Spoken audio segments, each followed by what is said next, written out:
Good afternoon and welcome to our press conference.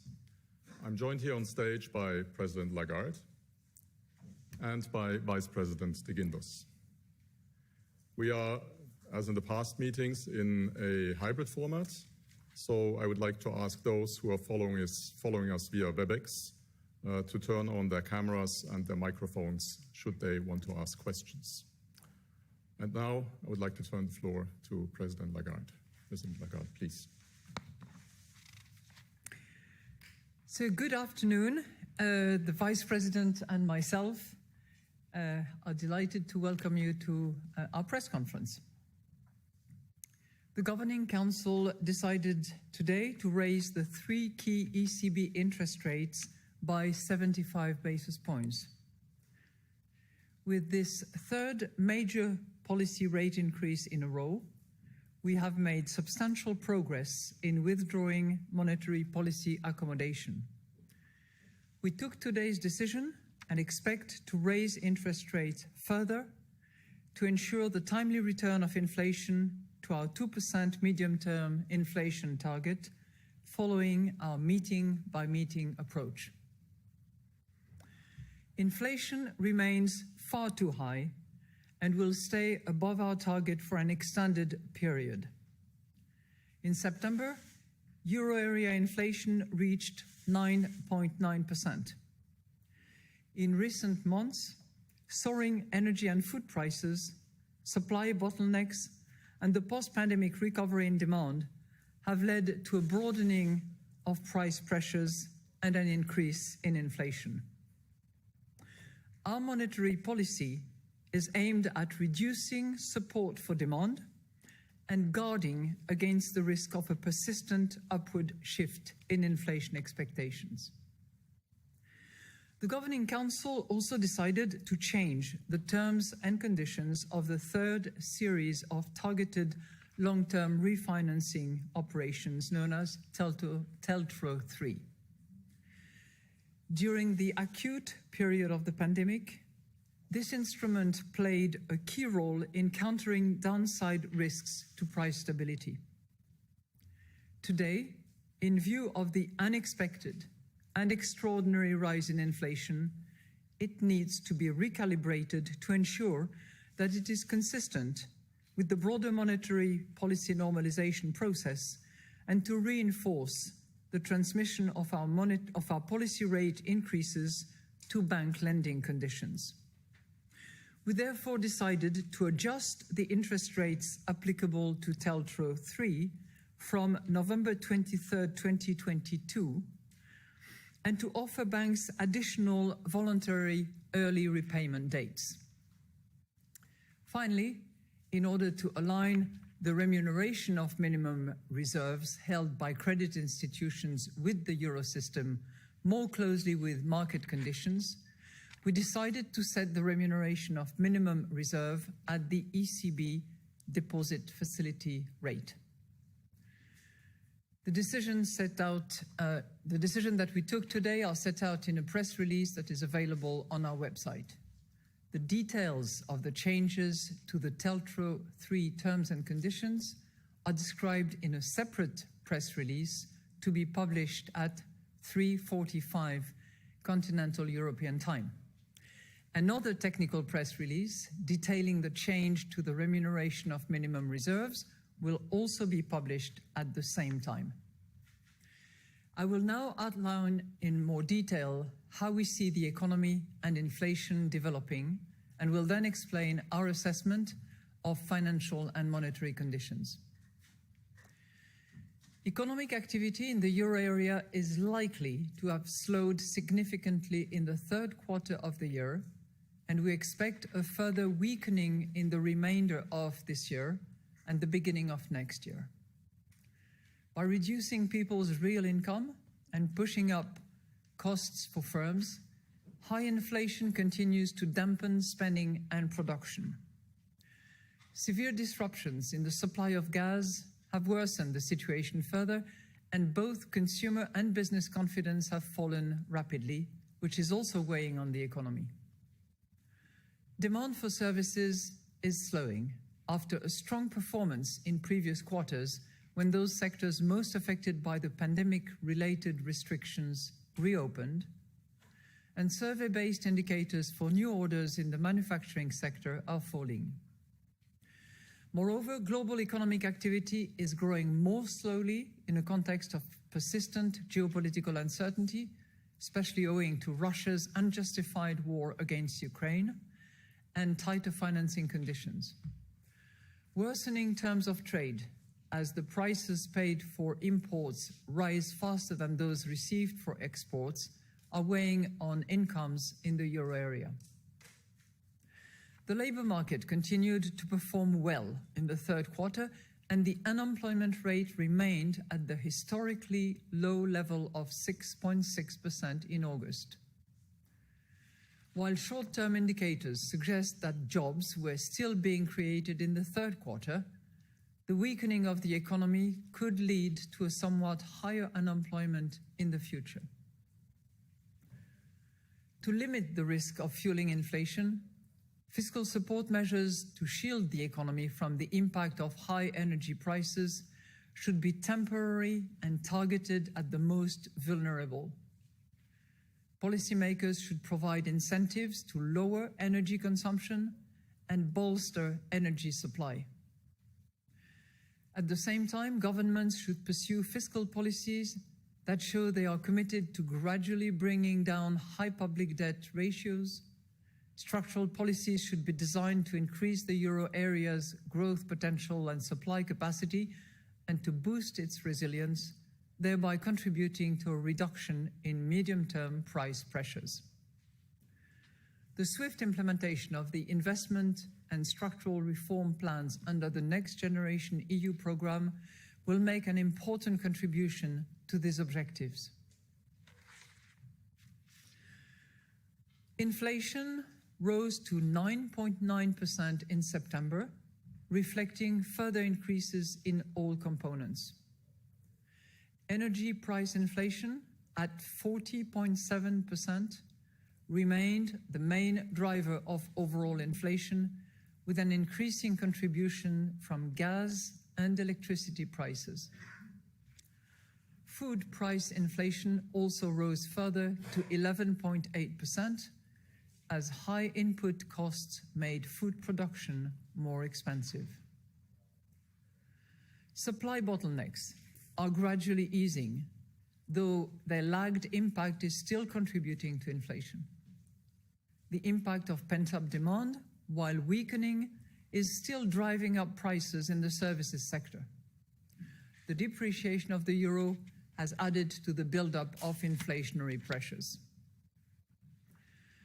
Price pressures are evident in more and more sectors, in part owing to the impact of high energy costs feeding through to the whole economy. Measures of underlying inflation have thus remained at elevated levels. Among those measures, inflation excluding energy and food rose further to 4.8% in September. Strong labor markets are likely to support higher wages, as is some catch-up in wages to compensate for higher inflation. Incoming wage data and recent wage agreements indicate that the growth of wages may be picking up.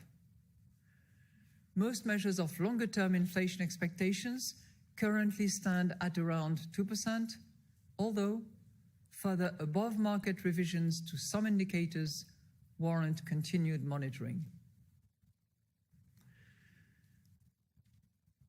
The incoming data confirm that risks to the economic growth outlook are clearly on the downside, especially in the near term.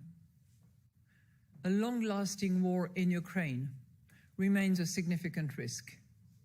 Confidence could deteriorate further, and supply-side constraints could worsen again. Energy and food costs could also remain persistently higher than expected. A weakening world economy could be an additional drag on growth in the euro area. The risks to the inflation outlook are primarily on the upside. The major risk in the short term is a further rise in retail energy prices, Over the medium term, inflation may turn out to be higher than expected if there are increases in the prices of energy and food commodities and a stronger pass-through to consumer prices, a persistent worsening of the production capacity of the euro area economy, a persistent rise in inflation expectations above our target, or higher than anticipated wage rises. By contrast, a decline in energy costs and a further weakening of demand would lower price pressures. Bank funding costs are increasing in response to the rise in market interest rates. Borrowing has also become more expensive for firms and households. Bank lending to firms remains robust as they need to finance high production costs and build up inventories. At the same time, demand for loans to finance investment has continued to decline. Lending to households is moderating as credit standards have tightened and demand for loans has decreased in a context of rising interest rates and low consumer confidence. Our most recent bank lending survey reports that credit standards tightened for all loan categories in the third quarter of the year, as banks are becoming more concerned about the deteriorating outlook for the economy and the risks faced by their customer in the current environment. Banks expect to continue tightening their credit standards in the fourth quarter. So summing up, today we have raised the 3 key ECB interest rates by 75 basis points and expect to raise interest rates further to ensure the timely return of inflation to our medium-term target. With this third major policy rate increase in a row, we have made substantial progress in withdrawing monetary policy accommodation. The changes to the terms and conditions of our targeted longer-term refinancing operations will also contribute to the ongoing policy normalization process. Our future policy rate decisions will continue to be data-dependent and follow a meeting-by-meeting approach. We stand ready to adjust all of our instruments within our mandate to ensure that inflation returns to our medium-term inflation targets. And we now stand ready to take your questions. Thank you, President Lagarde. And the first question goes to Caroline Look of Bloomberg News. Caroline, please. Hi, good afternoon, President Lagarde. Good afternoon. Could you tell us whether you are comfortable with the expectation that interest rate steps are going to slow after today's decision and peak somewhere around 3% next year? And secondly, since we're now at the lower end of the neutral rate estimates, would it be fair to assume that the ECB could be ready to lay out a plan for reducing its balance sheet at its next meeting in December? So that's a bag of questions that you put into one question. So what we have done with the decision taken today is making yet more progress in withdrawing the accommodative and support to demand that was made available. So we have made substantial progress in withdrawing that. Have we completed the job? Have we finished the normalization of our monetary policy, as we have called it? No. There is still ground to cover. What we have reiterated now is that we're going to decide the future path and pace of our rate increases on the basis of the data that we have, and we will do so meeting by meeting. So we are very much and deliberately turning our back to forward guidance, which is not helpful in the current circumstances given the level of uncertainty that we have pretty much all around. So what we are saying here is, number one, we continue and make substantial progress in withdrawing. We will have further rate increases in the future. So the normalization process continues. And at some point in time, we will have, of course, to identify the rate which will deliver the 2% medium-term target that we have. So the destination for us is clear. The exact pace will be determined meeting by meeting. And, to do that, as I said, it will be data dependent and it will be meeting by meeting. But we will look precisely at 3 key factors, just to give you a bit of flavor of how we are going to work in the next meetings that we have. First, we will look, of course, at the inflation outlook, which takes into account the evolution of the economy, including the higher likelihood of a recession. So number one, the inflation outlook. This is what we are fighting. It's the inflation. That's the first one. Second is we will also take into account the measures that we have taken so far, because in the last 3 meetings, including this one, we have hiked by 200 basis points. And third, we will also be attentive to the transmission lag of monetary policy.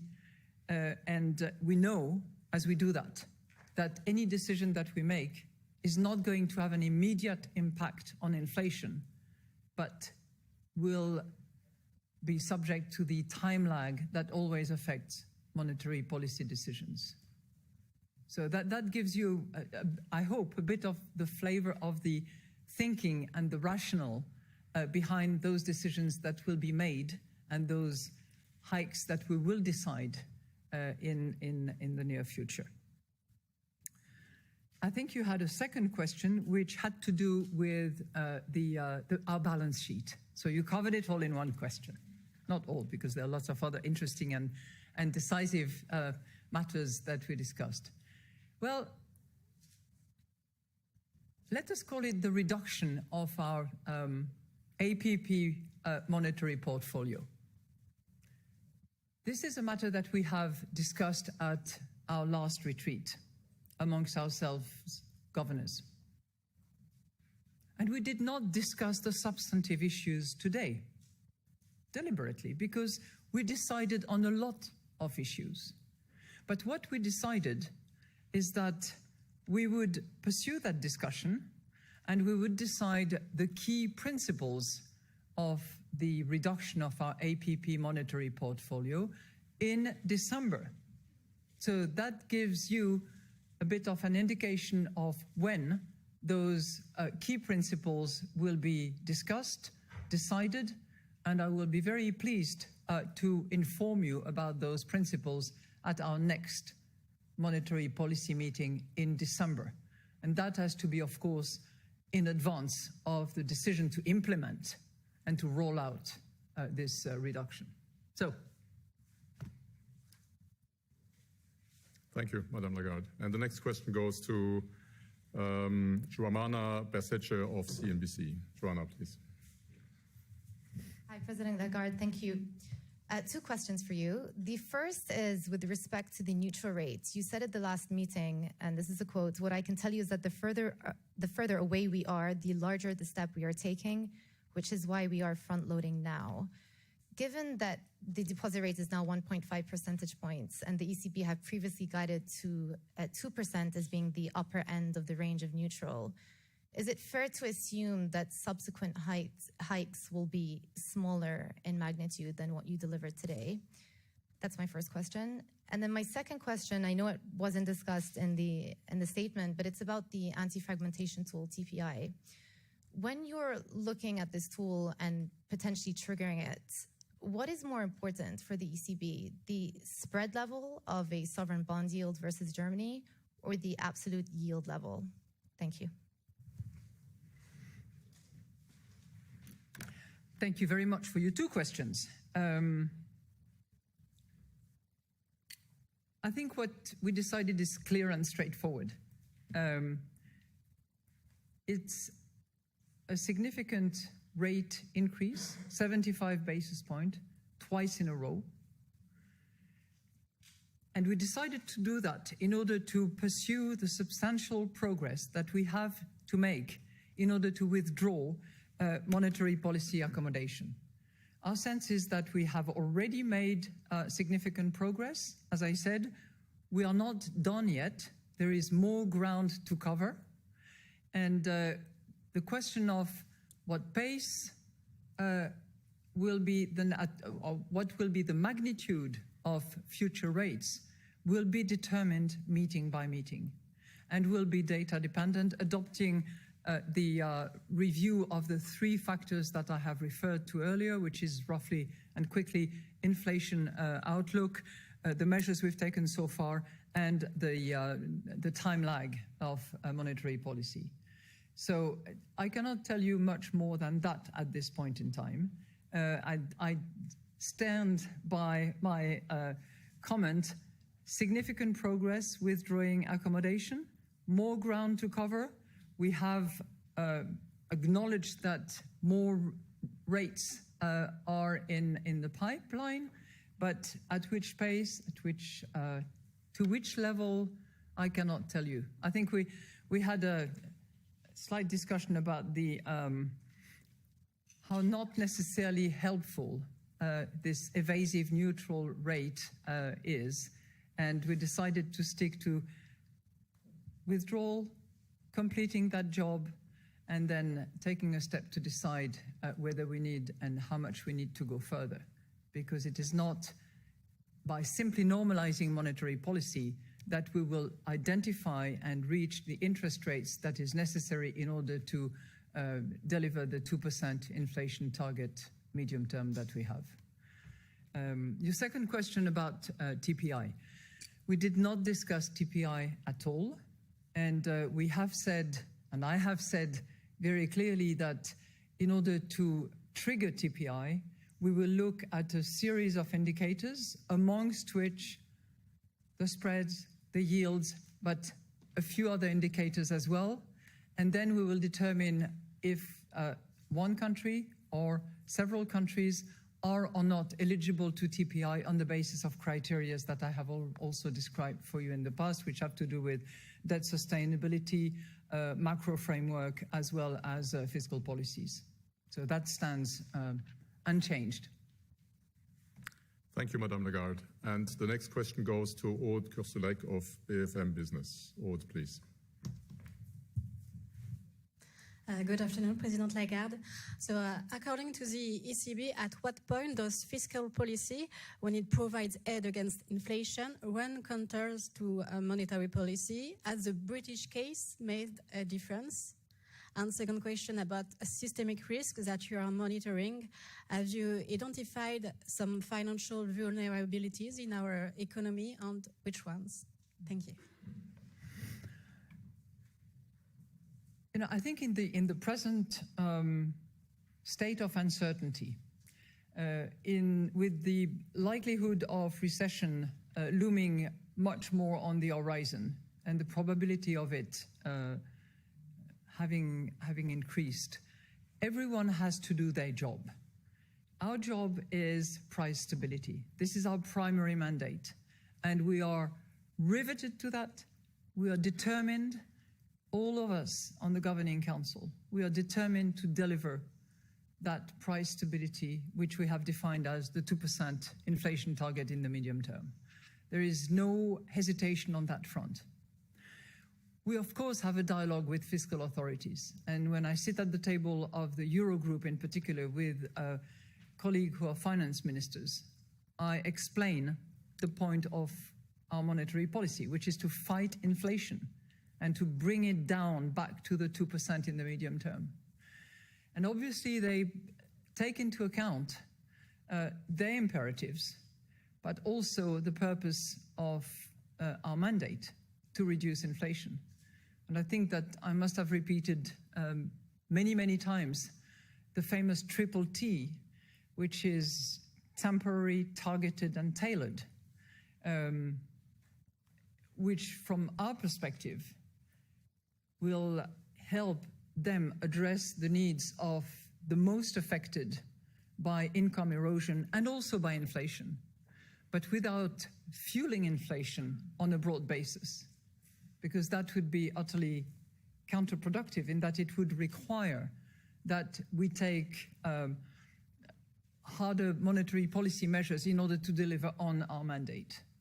So that's the nature of the debate that we have. And we are all attentive to what happens in neighboring country, in the euro area as well, and I think that the messages speak for themselves. You asked me about systemic risk. It's maybe I would turn it over to you, my dear Vice President. But I just want to remind you that the ESRB, of which I'm the president, has actually called the attention of all supervisors and regulators to the need to really focus on buffers and protection against potential risks. But please. Well, good afternoon, first of all. Well, in 2 weeks, we will be releasing our financial stability review. And there, perhaps, the main messages that we are going to include there is first, there is a deterioration of the financial stability landscape in Europe. This has to do with the outlook, lower growth, higher inflation, financial conditions have been tightening. So we will refer to for instance, the situation of households, corporates, governments. The situation of the banks is positive. Now banks are much more resilient than they were, for instance, 10 years ago at the beginning of the financial crisis. But we have some concerns with respect to the non-banks. In the non-banks, take into consideration the outlook, take into consideration the situation of inflation, take into consideration what is happening now in terms of financial conditions, then, we have to be very vigilant because we know perfectly that perhaps, in a remote corner of the financial system, we can have, a situation that could become difficult or complicated, and to amplify, the financial tightening that we have seen over the last months. Thank you, Vice President, President. And the next question, now turning to WebEx, I would like to give to Balazs Korani of Reuters. Balazs, over to you, please. Good afternoon, and thank you for taking my questions. President Lagarde, could you please unpack for me your statement that you expect to raise rates further? Because from the statement, the word several is missing, but in your reply to Caroline, you used the word increases in plural. So just to be sure, are we looking at several more increases, more than one? And last time you gave us a number, 2 to 4 meetings. How does that number look like as it stands now? My second question is regarding TLTROs, because I'll be honest with you, having read your statement, it's not any more clear to me what you've done. The intention is clear, you want banks to repay early, clear, fine. But how? What are the numbers going to look like? I know a statement's coming in a few minutes, but if you could give us some numbers so I kind of understand what's going on. Okay, I'm so pleased that you're honest with me. I want to celebrate that. So, joke apart. You asked me about the number of rates. And, in the past, I did communicate our intention to move towards the neutral rate as a first step in the normalization process. What I'm telling you now is that we have made progress on that normalization path, but that we still have ground to cover, okay? And as we have made those progress, I'm also telling you that the ultimate destination that we want to reach is the rate that will deliver the 2% inflation target in the medium term. And that rate, by the way, is not necessarily the rate at which we will have considered that normalization is completed. It may well have to go beyond that. But what I'm also telling you is that we are going to decide, meeting by meeting, on the basis of data and using the 3 categories of considerations that I have mentioned. So it might well be several meetings. Now, how several is that will be determined meeting by meeting. We know the path, we know the journey, we know the destination, which is not as clear as a figure that you would like to pin down, because we cannot do that. We simply cannot do that. We are not even in October at a meeting when we have a set of data that help us have projections, outlook for growth, outlook for inflation. We will have that in December, and we will take all these elements into account to determine what rate, by how much rate, will be increased. And we will see thereon, on the basis of data, on the basis of possible recession, if it unfolds that way, on the basis of inflation outlook, which will be influenced by that eventual recession, on the basis of what we have done, on the basis of the time lag. Then we will decide if at the following meeting we also have to proceed along those lines. As I've said, the rate will be the one that delivers the 2% medium-term target that we have in order to deliver price stability. Well, on the second point, I'm very sorry that you could not read much into the TLTRO description that is included in the monetary policy statement. You will have, by the way, plenty of technical details as to how it works. But let me take a few minutes to explain to you why we made that decision. We made that decision for monetary policy reasons. Now, why is that? Because in the first place, when we modified the terms of TLTRO 3 back in the days of the pandemic, we made that decision for monetary policy reasons in order to incentivize banks to go contrary to what they would normally have done, which would have been to restrict lending. We wanted to support lending and therefore encourage them by offering terms that were very attractive. That was the monetary policy background against which we decided to revise the TLTRO 3 terms and conditions at the time. Well, in between, we have been utterly surprised by the unprecedented rise in inflation in a very short period of time that called for a change of our monetary policy stance. You've seen that. We've moved from negative territory before July to now the 175 basis point for the DFR. And we've done that because of the change of circumstances. Now, stance is one thing, and it's not enough. We need to have the best possible transmission. And that is the main reason why we are changing the interest rate. And I'll come to that in a second so that you fully understand the interest rate that will apply as of November. We're doing that to make sure that there is no obstacle, that there is no deterrent to the transmission of our monetary policy, and that bank will actually transmit the lending rates, which by necessity of our monetary policy stance are higher and have to be higher. That's reason number one. Reason number two, it is also going to reduce the size of the overall Eurosystem balance sheet, which also goes in the same direction as our monetary policy stance. And third, it is also going to increase the pool of collaterals that will be available going forward. And we know that this is a sensitive issue given the scarcity of such collaterals. But the key point is proper transmission of our monetary policy and elimination of obstacles that stand in the way of monetary policy. Now, I'm going to tell you in very simple terms, because you will find a technical annex which is fairly complicated. But in very simple terms, what we are doing is looking out to November 23rd. So it gives time to everyone to adjust and to be prepared. We are raising the special interest rate, which will no longer be the rate that applies up until November 22nd, unchanged. But from November 23rd onwards, it will be the DFR. That's what we are doing. In addition to which, we are opening 3 additional windows during which banks will have the opportunity to pay back if they so wish. That's what we are doing. Thank you, President. And the next question goes to Jan Malin of Handelsblatt. Jan, please.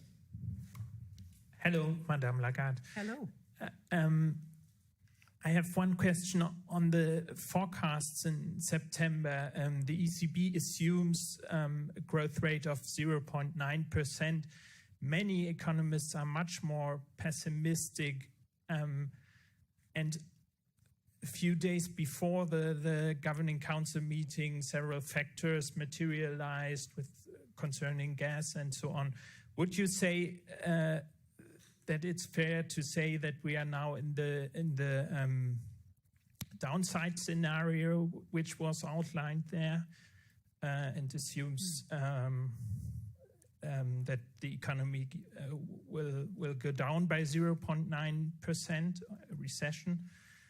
And my second question is on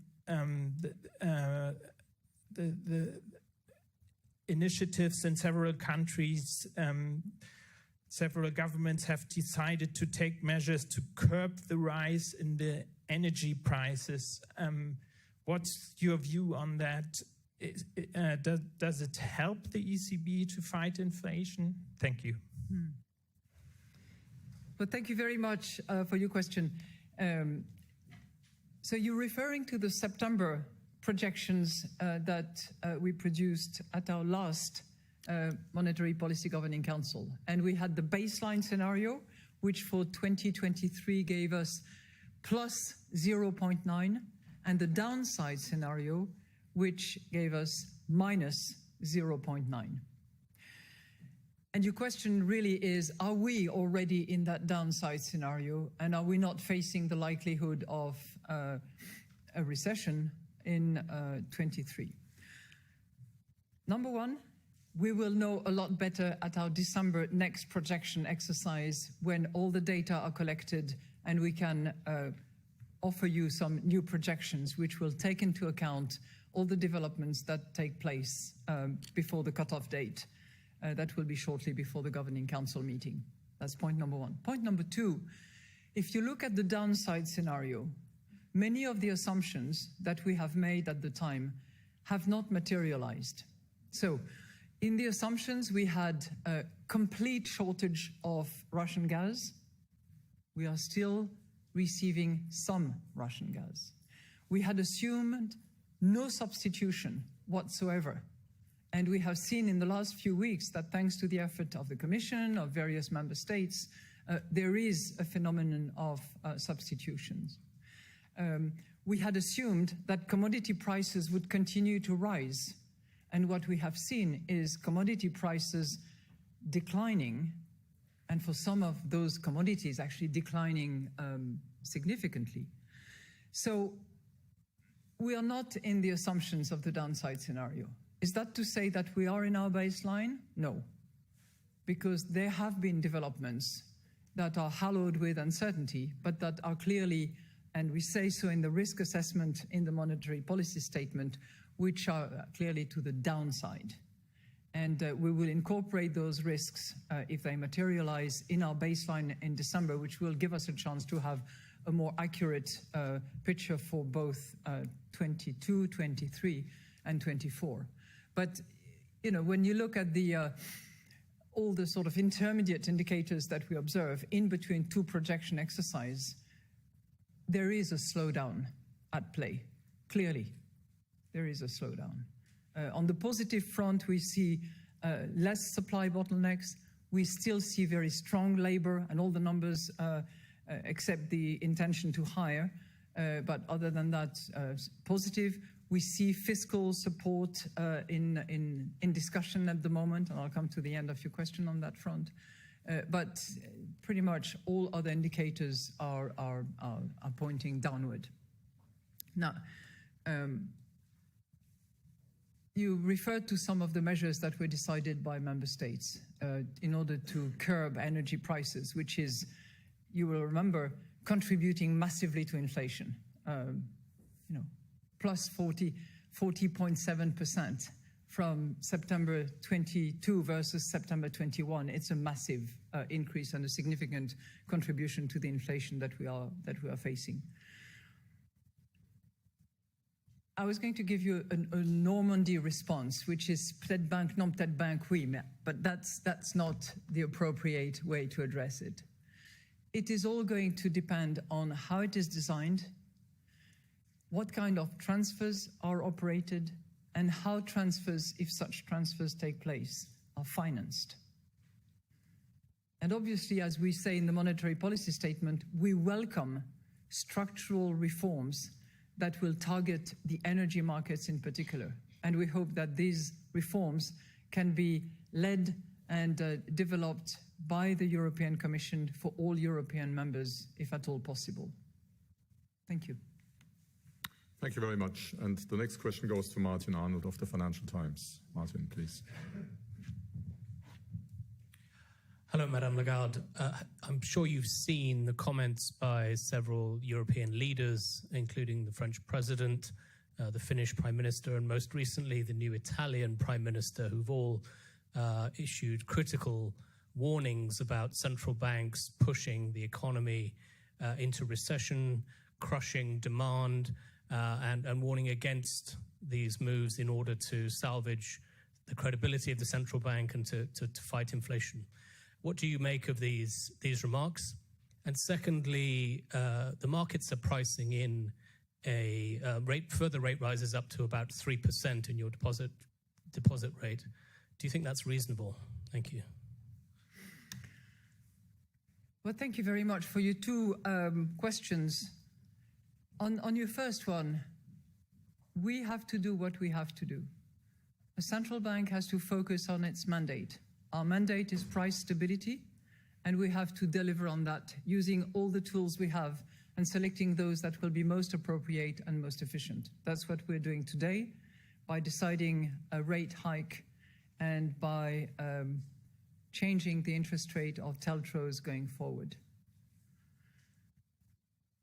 Is that to say that we are oblivious to the risk of recession? Obviously not. And obviously we are concerned particularly about those who have low income and who are more vulnerable to not only the risk of recession, but to the reality of inflation.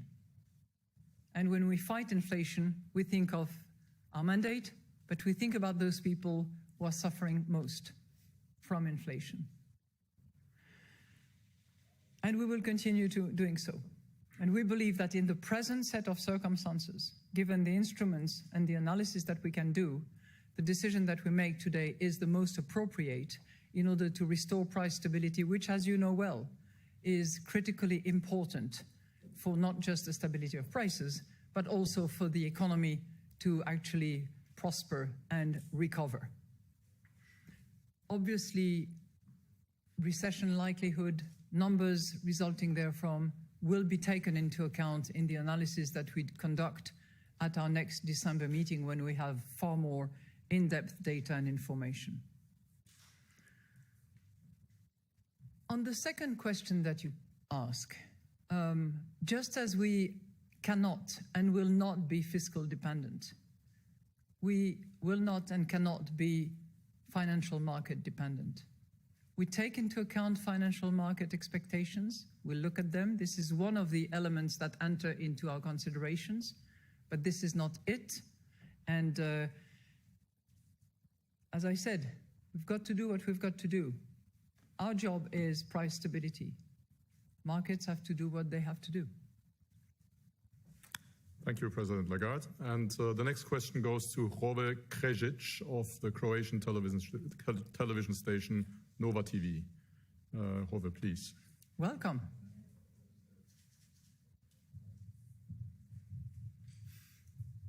Rove Krejic, Nova TV. Thank you. So, as you probably may have heard, Eurozone is about to expand. And Croatia will be the next member. And what we have witnessed in previous terms. Usually countries that introduce euro see mild inflation next after the introduction. Do you see that we'll be seeing a multiplying effect in Croatia given the raging inflation that we're already seeing in the rest of Europe and in Croatia as well? And my second question is, we hear a lot, especially in Croatia, what the introduction of euro means for Croatia, but what does it mean for euro? What's going to be the impact for the Eurozone and the rest of the monetary union? Thank you. Well, thank you very much. And as I said to you and to your colleagues from Croatia, welcome. We're very pleased to have you with us today. And I'm personally delighted that Croatia is joining the club. It's no longer 19 member states, it's 20 member states. And as of now, as you probably know, already 20 governors at the governing council table, because your governor is already participating as an observer, not participating in the votes actually, but he's there with us. I know, because there's a lot of work that has been going on for the last 12 months at least, that a lot of precautions and a lot of measures have been decided by the Croatian authorities, both Ministry of Finance and Central Bank of Croatia, in order to alleviate the risk of price increases that happen inadvertently as a result of conversion.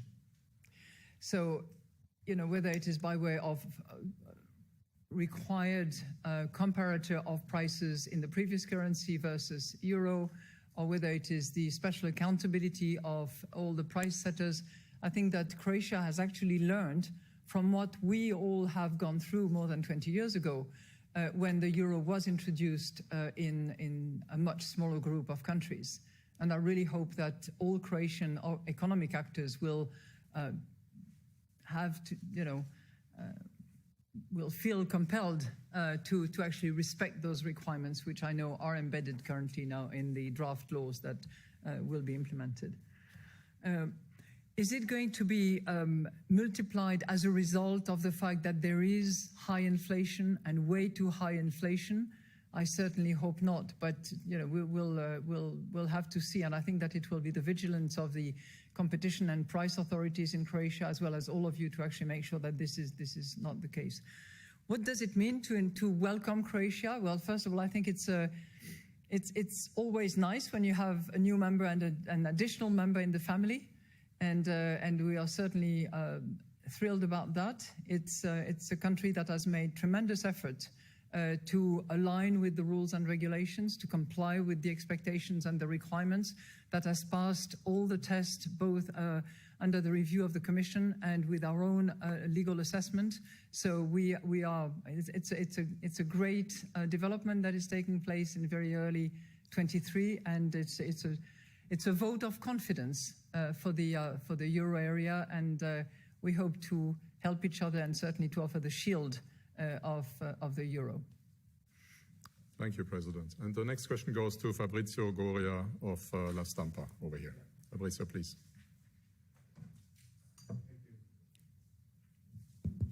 Thank you, President Lagarde, for this opportunity. I have two questions, actually. The first one is about Giorgia Meloni, the new Italian Prime Minister, that a few days ago used very harsh words in order to talk about the ECB decision. So do you see those words as a signal of a rising malcontent attitude about the ECB path from a founding member of Europe? And the second one is about the profitability of banks. Are you worried about that because of the latest decisions about deposits and rates? Thank you. Well, first of all, I don't want to comment political discourses, and I would certainly refrain from that. I will simply say that, or repeat rather, that we, Central Bank, have a mission, which is price stability, which is to fight inflation. And what people are most concerned about is inflation, is the cost of living. And I think that with, unfortunately, the time lag that goes with monetary policy, which means that our decisions of today are not going to instantly be reflected in the next weeks or months. So the time lag is, in a way, playing against us, but we have to just account for that and know that. But our job is to fight inflation as it stands. Our job is to restore price stability and to bring inflation back to 2%. And to that end, select the right interest rate that will deliver that once we have completed the normalization process. On TLTROs, honestly, we have only looked at monetary policy transmission. We don't want anything in between the best possible transmission and our monetary policy stance. We are very keen to see that transmission unimpaired, facilitated, accelerated to the maximum possible extent so that people can benefit from this fight against inflation. And TLTRO, as currently calibrated before the decision that we took this morning, was an obstacle, was a deterrent. And it was our duty to complement our stance, to facilitate transmission, to actually make that decision. Thank you, Madame Lagarde. And the next question goes to André Stumpf of Expansion. Good afternoon, Madame Lagarde. After changing the rules of the TLTRO, do you feel that you will face important litigation risks? Why have you chosen this way against others like the reverse tiering that was on the table? And also, do you think that the collateral scarcity problem will be solved with this? Because it usually worsens at the year's end. Thank you very much. Thank you so much. The first test, the first motivation is monetary policy. And then, of course, like any decision made by the Governing Council, we have to assess what risks, what side effects come with the decision. So it has to be proportionate. It has to be the most efficient of the potential measures. And from all those accounts and taking in due consideration the risk of litigation, we believe that this is the best monetary policy decision that we can take in order to accelerate the transmission. On the collateral question that you raised, I'm not suggesting that it is the panacea and that it will fix the entire problem of collateral scarcity. I think that, was taken into consideration in the decision-making process of the Governing Council, but as a third component.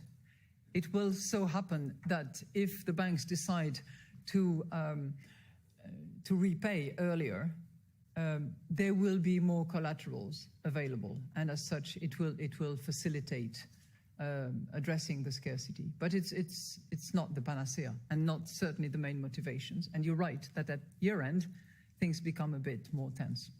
We are monitoring that very carefully. Thank you, Madame Lagarde. Turning back to WebEx, I would like to give the floor now to Eshe Nelson of the New York Times. Eshe, please. Hi, good afternoon. I'm sorry I couldn't join you in person today. Just wanted to ask two questions. Firstly, on fiscal policy, you've been very clear about the goals that fiscal policy should have in relation to inflation, but has any of the decisions taken by European governments so far encouraged discussion amongst policy members about the impact they might have on monetary policy? And then my second question is on the changes, the terms of TLTROs. Could you just talk a little bit about what you anticipate the real economy impact to be of these changes in these terms? Thank you very much. Thank you so much for your question. And next time, please come. Frankfurt is beautiful and sunny. We have the benefit of a very warm October, which is helping in many ways, even though it is the stigma of something that is far more difficult and dangerous for us all, talking about climate change here, not regular matters that many of you deal with.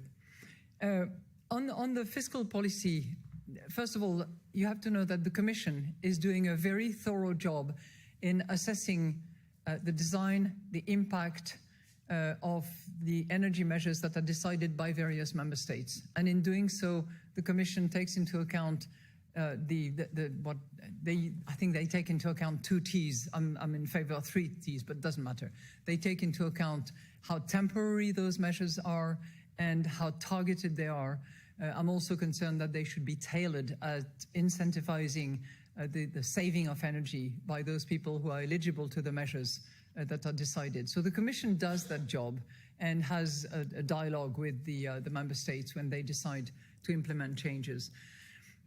I'll give you an example of a measure which has been adopted by some member states, which is to actually provide for a particular price, which is typically lower than market price, which may have some variation up or down, but a particular price, up to a certain amount of consumption, which is either determined with reference to the past or with reference to the potential necessary consumption.